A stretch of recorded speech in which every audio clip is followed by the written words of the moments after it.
guys, my name is Julia, I'm from Brazil and I'm currently a student of PPCR 2020 Principles and Practice of Clinical Research. And my point with these videos is to do a small and quick review on our Module 1 subjects, Basics of Clinical Research, and the bibliography I'm gonna use is our course book, Clinical Thinking in Clinical Research. I hope you truly like it. So guys, let's start our third video. It is about the study design. And what is it?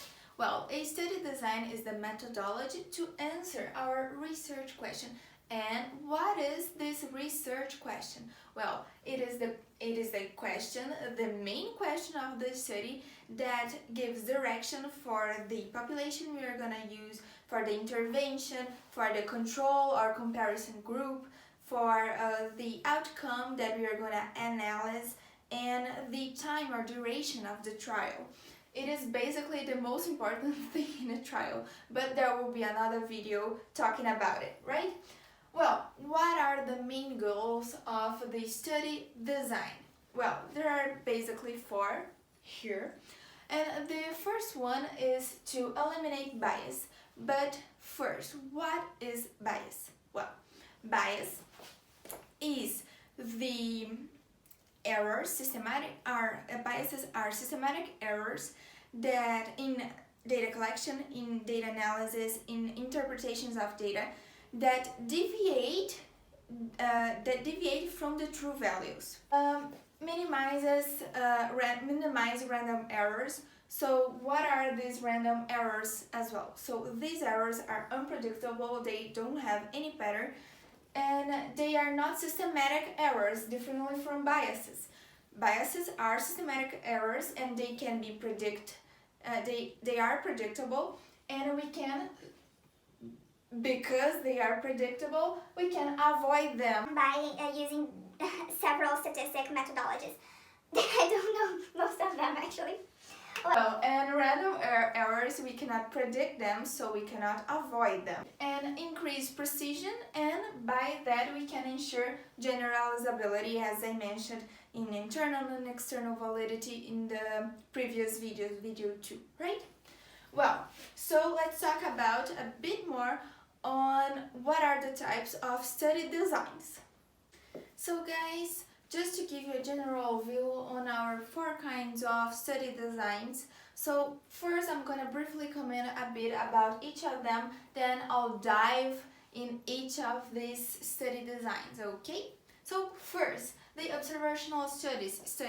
They don't have any control over the independent variable, meaning over the intervention, and usually the outcome in this kind of study is mentioned as exposure. So we only watch the subject being exposed to the exposure, right? Then we have the experimental studies. Here we can manipulate, we can interfere, we can influence the exposure of the subject, right? And then we have 2 kinds of experimental studies, the parallel group design and the non-parallel group design. The names are already self-explanatory, right? So first we have the target population, then we select a bit more in the accessible population, then study population. And the study population is going to be divided into 2 groups, parallel groups, Group A and Group B. Then we have several kinds of different designs here. And non-parallel, then we have same thing, target population, accessible population, study population, and then the study population first is going to be directed to one group, one intervention, and then another. Then we have the quasi-experimental studies. Here they are called Quasi. Quasi from Latin means almost.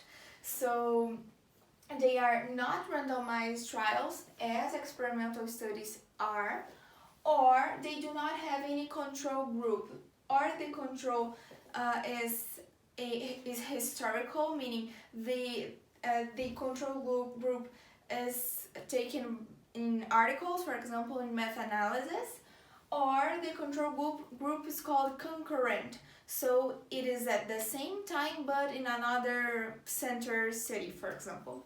And the other designs.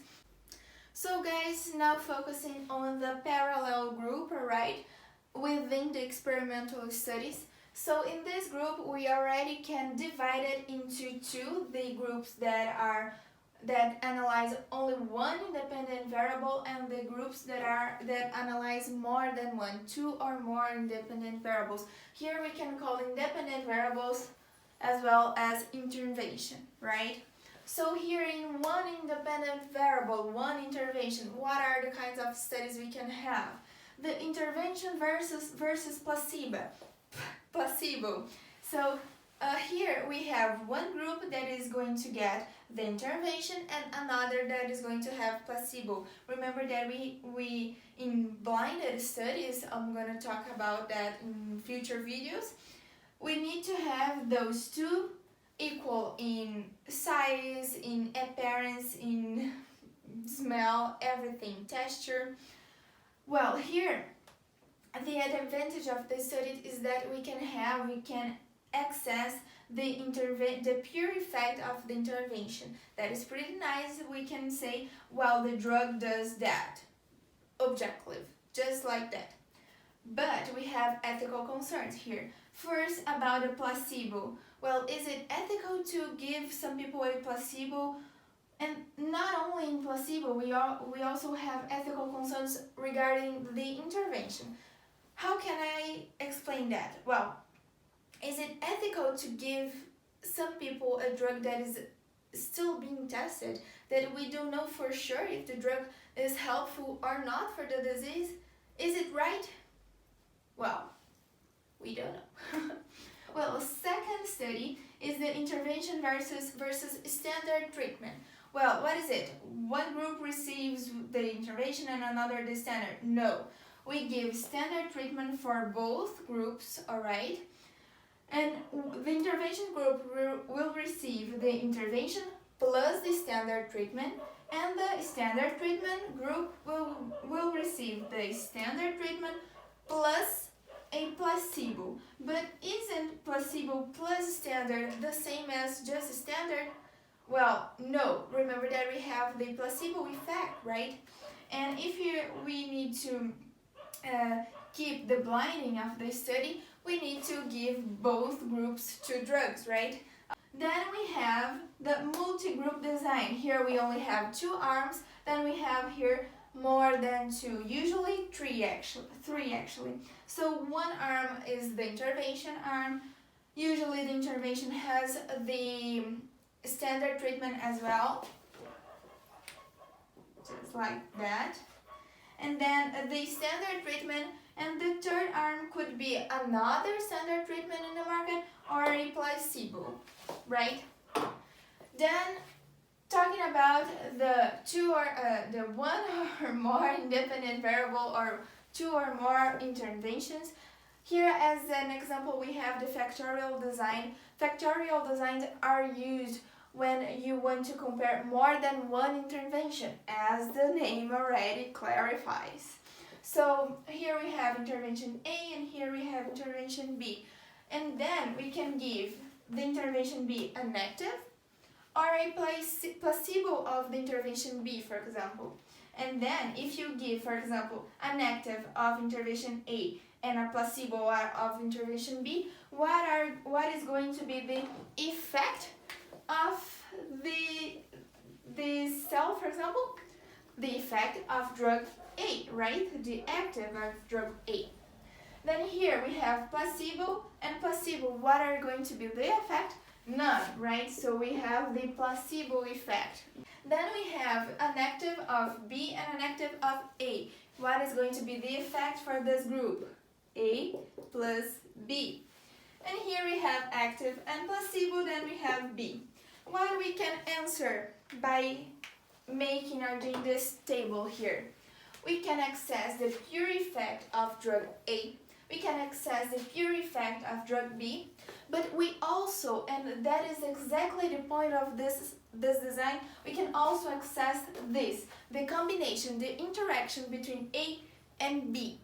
But there's also an ethical concern here.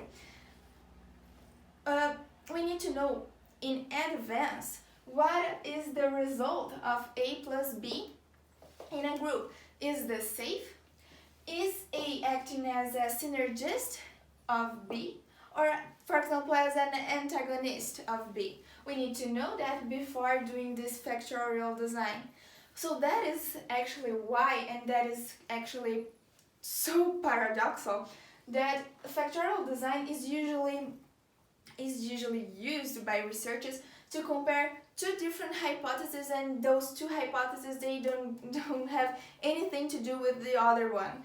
What is the point to do a study like that? Well, save time, we can save money. The statistical analysis, when we have a large enough population, is easier than running, for example, two intervention versus a study standard. So there are some advantages. And so the disadvantages of this study is that each cell can get a too small sample size, so then the statistical analysis can be harder and you can get results that are not accurate or results that are not robust to be generalized to the target population, for example. And we also add complexity when analyzing two different interventions in the same clinical trial. Well, here we have another issue, which is double dummy designs. What are those double dummy designs? Well, these designs, for example, let's say that I want to keep the blinding of my study. I don't want patients nor researchers, for example, to know which patient is under what drug, right? So my two drugs, for example, they need to be the same, right? Otherwise, they would see that drugs are different and they would unblind themselves. Well, what are the purpose of double dummy design? If, for example, I have intervention A is a pill, and intervention B, for example, is an intravenous injection. Well, how can I transform an injection into a pill and vice versa? There's no how. So in order for me to keep the blinding in this group, although it is in the active only of A, I'll give him a placebo injection. So it will receive both groups will receive two treatments, let's say so, one active and one placebo, regardless the active, right? So, for example, here intervention A is a pill and B is an injection. So here the subjects are going to receive pill of active A and an injection of placebo B. Here an active injection and pill of placebo A, for example. To preserve the blinding of the study. Same thing here, for example, when intervention and standard have different forms, have different formulas. So that is the main importance of double dummy design. So guys, now talking about the non-parallel group of the experimental studies. So an example of a non-parallel design is the crossover design. This design, we can have two groups or not. Let me explain. So first we have the study population, right? And this study population can be divided into, depending on the number of interventions you want to apply. For example, if there is another C intervention here, then we can have another line here with CAB or CBA, or then we can do the factorial of 3 interventions, right? Then, so here we're going to compare the results on each of individuals. So each subject serves as his or her own control. So we're going to compare the results of this subject under intervention A. Then we're gonna switch for intervention B and then compare the results of intervention B. The unit of randomization here is the the individual. Sorry. So each individual are going to be randomized into several different sequences of intervention. Okay? Different, for example, from N of 1, which the unit of randomization is the order of treatment. Once we cannot randomize only one single individual, right? So that is the main difference. So here we have these advantages. The individual serves as its own control. So here we don't need to worry about within subjects differences, because if this subject, for example, has already a baseline covariate that is different from other subjects, then the baseline covariate will be the same over time, right? So we don't need to worry about it. But there are some disadvantages here. The disease to be analyzed need to be chronic or at least stable. Symptoms need to be stable. Imagine if the disease is like vary over time. Drug A can, for example, be tested while the symptoms are more severe, while drug B will be tested while symptoms are more mild or moderate. So at first we can think that drug B is better than drug A, but that is actually false. That is a type of error, right? So that is why symptoms need to be stable, since symptoms need to be equal over time, stable. Well, another thing, the symptoms need to go back to the baseline if we stop the treatment. Why is that? Imagine that I take a drug and then I stop taking it and then I change my treatment to drug B. But my symptoms didn't go back to the baseline. So then I can think same thing, that drug B is better than drug A because my symptoms were kind of better. And then I started taking this drug B and my symptoms just improved like 100%. So same thing, symptoms I need to take the drug. This drug needs to apparently improve the symptoms, and the symptoms, when you stop taking the drug, symptoms need to go back to a baseline. Then, if you take the drug B, symptoms need to improve again, right? Another thing, the half-life of the drug, of the interventions that is being tested, need to be short. So otherwise we would need to have a huge washout period. What is a washout period? Well, a period to wash out all the treatment effects of the human body. So if I have a treatment that has a long half-life, then I'll have a long washout period, and that is not feasible. That can increase dropouts, that can increase the chances of unblinding. And so, okay, so first we need to have a chronic and stable disease. We need to have symptoms that can go back to the baseline. We need to have treatments that have short half-lives, right? And well, then we go to the quasi-experimental study. Remember, these studies, they are not randomized, or they do not use any control group within the trial. So what is it?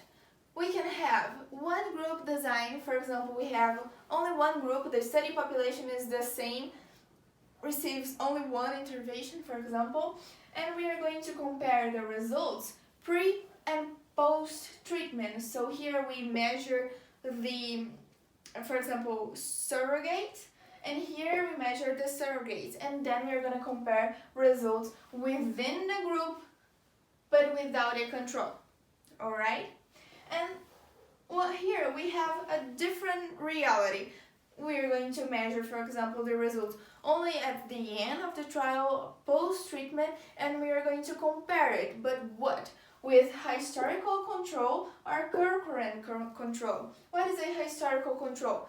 Well, for example, some other research have already run a trial or similar trial before, and then we're going to compare the results that we got today in the present with a historical control.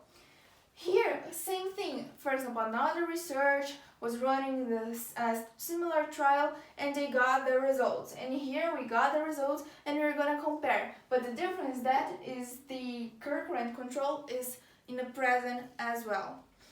There are so many disadvantages here because we cannot control baseline covariates. Multi-centered studies can have different characteristics. For example, diseases can be more common in one country than another, for example, and this can really affect the results of the study in the comparison actually. And other designs, here we have N of 1 design. What is N of 1 design? It is the same thing of crossover design, but instead of having more than one individual, here we only have one. But what is the purpose of doing or running a trial in only one individual? Well, here we can fill the gaps of, for example, interventions that vary. Diseases that vary widely among the population. So if we tested in only one individual, then we have the results for this individual, and then we can individualize the medicine, for example. We can also sum up all the results of N of 1 trials and do a meta-analysis comparing with, for example, RCTs, randomized clinical trials. So that is also feasible. N of 1 trials are usually run in rare disease or extremely rare diseases, or in N of 1 trial, guys, is also important when we have few data or few information about a disease. So it is unfeasible to run a larger trial, for example, or the population is too diverse, then we can run an N of 1 trial. So guys, to sum up everything that I said, I did a small table about the advantages and disadvantages of the study designs that I told you about. So, first, intervention versus placebo, the advantages. Powerful statistical analysis, powerful statistical methods, right? Easy interpretation of the results. When pulled together all these studies in meta-analysis, we can have a more powerful result. It's easy to access adverse effects. And we can access pure effect once we are comparing the interventional drug with the placebo. But what are the disadvantages? Well, we have ethical concerns both in the intervention group and the placebo group.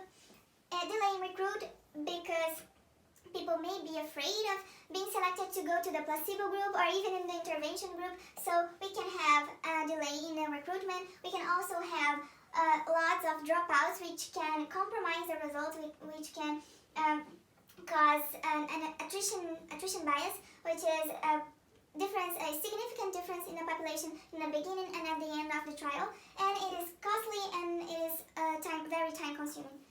Then we have intervention versus placebo. Remember that intervention versus the standard. Remember that standard treatment is given to both groups. The advantages are almost the opposite here, so we have less dropouts because we have the standard treatment for both groups, less ethical concerns, and we can recruit people more easily. And then the disadvantages, we have more difficult interpretation of the results because we have a standard treatment and intervention being given to one group, so we can have interaction between intervention drug and the standard. We don't get to access the pure effect of the interventional drug. We need larger sample size to compensate the harder interpretation of the results, and it's difficult to access the adverse effect of the interventional drug. Then, in multi-group designs, those that have more than 2 arms, what are the advantages? Since we are comparing the drug with a standard or more than one standard treatment, we can say if the new drug tested is superior or at least not inferior than the standard treatment. But the disadvantages are we need larger sample size because we have 3 arms and because we have standard treatment and intervention being given to one group. We have ethical concerns because of placebo or intervention, and we need a double dummy design as well. Then we go for, I'll keep with the parallel group, guys, so let's keep in this line in factorial design. So the advantages, we can have a comparison of A plus B, and we can have the pure effect of A and B, and we can save time and money since we can test 2 trial. But the disadvantages, since we have more groups, more cells, we need a larger sample size, and we can have an interaction between A and B, so we need to test it before. We need a previous trial to test it, and it is a more complex design. Then in non-parallel study designs, guys, we have crossover design. Its advantages are we have a higher efficiency because we have less within subject variability. We have smaller sample size. So once the group is going to receive all treatments in one single trial, then we can have more. We can easily recruit easier recruit subjects, and then we have a higher power. But the disadvantages are carryover effect, meaning the first treatment A, for example, can have influence in a washout period, and after that during, for example, treatment B, so that can affect, and we could have interaction between treatment A and B despite the washout period. Sometimes, depending on the half-life of the drug, we need to have a larger washout period. It is not mandatory to every single crossover design to have a washout period. So if the half-life of the drug is considerable large, then it is relevant. It is good to have a washout period. Then we can have the order effect when the order of the treatment that people get randomized to can affect the second treatment result. All the symptoms, all the effects need to be reversible, and we need to have outcomes that are easily measured. Then, the advantage is that we can have individual results, so we can apply a more individualized medicine, but the study actually doesn't have any power. And we have also cluster randomization or group randomization. Here, the institutions, actually it's not an advantage, not a disadvantage, let's say, but it is just a different kind of randomized. Here, institutions are randomized, but the unit of observation are the individuals within each institution. So here, unit of randomization, institutions. Unit of observations, individuals within a cluster. So, here, all subjects within a cluster can have the same treatment or not, right? So that can vary among studies. So I hope you like this table, I hope you like this video, and that's it.